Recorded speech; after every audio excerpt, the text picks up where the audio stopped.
نحمدہ ونصلی ونسلم علی رسولہ الکریم۔ اس بات پہ اتفاق ہے کہ آپ صلی اللہ علیہ وسلم کی ولادت سوموار کے دن ہوئی، اور اس پر بھی اتفاق ہے کہ آپ صلی اللہ علیہ وسلم کی رحلت بھی سوموار کے دن ہوئی۔ نمبر 2، اس بات پر بھی تقریباً اتفاق ہے کہ آپ صلی اللہ علیہ وسلم کی ولادت ماہ ربیع الاول میں ہوئی، اور اس بات پہ بھی اتفاق ہے تقریباً کہ آپ صلی اللہ علیہ وسلم کی وفات اور آپ کی رحلت بھی ماہ ربیع الاول میں ہوئی۔ تو دن کے بارے میں، مہینے کے بارے میں اتفاق ہو گیا۔ تیسری بات رہ جاتی ہے کہ تاریخ ولادت اور تاریخ وفات کیا ہے۔ اب ہمارے ہاں تو مشہور یہ ہے کہ 12 ربیع الاول ہی تاریخ ولادت ہے، لیکن اس میں 4 اقوال ہیں، 2، 8، 9 اور 12 ربیع الاول۔ اگر مان لیا جائے کہ 12 ربیع الاول ہی آپ کی ولادت ہے، ولادت کی تاریخ ہے، تو دوسری طرف یہ روایت بھی موجود ہے اور بہت سارے حضرات نے اس کو راجح قرار دیا ہے کہ 12 ربیع الاول کو آپ صلی اللہ علیہ وسلم کی وفات بھی ہوئی۔ لہٰذا اس سے یہ بات معلوم ہو گئی کہ 12 ربیع الاول اگر تاریخی ولادت ہے تو اسی درجے میں وہ تاریخی وفات بھی ہے۔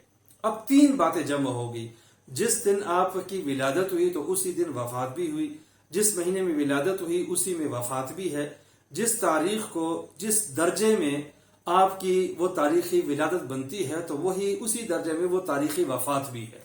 اب سوال یہ ہے کہ ایک ہی دن میں، ایک ہی مہینے میں اور ایک ہی تاریخ کو آپ کی ولادت اور وفات کیوں ہوئی؟ تو اس کی وجہ علماء نے یہ لکھی ہے کہ اس میں اللہ تعالیٰ کی بہت بڑی حکمت ہے، اور وہ حکمت یہ ہے کہ شریعت ہمیں یہ بتلاتی ہے کہ کسی بھی انسان، اور خاص طور پر آپ صلی اللہ علیہ وسلم کی ولادت پہ، تاریخ پہ خوشی منانا درست نہیں ہے۔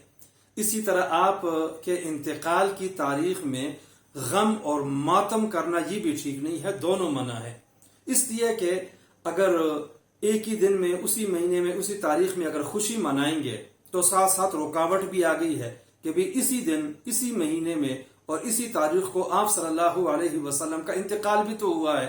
جب انتقال ہوا ہے تو آپ خوشی کیسے منا سکتے ہیں؟ لہٰذا یہاں پہ رکاوٹ پیدا ہوگی۔ بلکہ ایک فطری بات یہ ہے کہ اگر خوشی اور غمی دونوں جمع ہو جائیں تو انسان کی فطرت غمی کی طرف چلی جاتی ہے۔ چنانچہ کہیں شادی ہو رہی ہے تو سب کے سب خوشیاں منا رہے ہیں، اللہ نہ کرے وہاں اچانک کوئی کسی کا انتقال ہو جائے رشتہ داروں میں ہے تو وہ ساری کی ساری خوشی غمی میں تبدیل ہو جاتی ہے۔ اب فطری طور پر اگر دیکھا جائے، جس دن، جس مہینے، جس تاریخ کو ہم خوشی منا رہے ہیں تو ساتھ ساتھ غمی کی روایت بھی یہاں پہ موجود ہے۔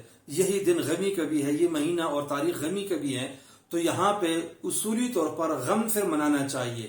اگر شریعت میں ماتم جائز ہوتا، غم منانا جائز ہوتا تو پھر خوشی کی بجائے ہمیں ماتم کرنا چاہیے، لیکن چونکہ شریعت میں ماتم بھی نہیں ہے، لہٰذا شریعت ہمیں یہ کہتی ہے کہ نہ یہاں پہ خوشی مناؤ اور نہ یہاں پہ ماتم کرو، بلکہ یہ عام دنوں کی طرح ایک دن ہے، منانے کی کوئی ضرورت نہیں ہے۔ شریعت میں 2 چیزیں، ایک ہے منانا، ایک ہے اپنانا۔ شریعت میں اپنانے کا حکم ہے، آپ صلی اللہ علیہ وسلم کی سیرت کو اپنایا جائے، لیکن آپ کی تاریخی ولادت کو ہم منایا جائے، شریعت میں اسی کا کسی قسم کا کوئی تصور موجود نہیں ہے۔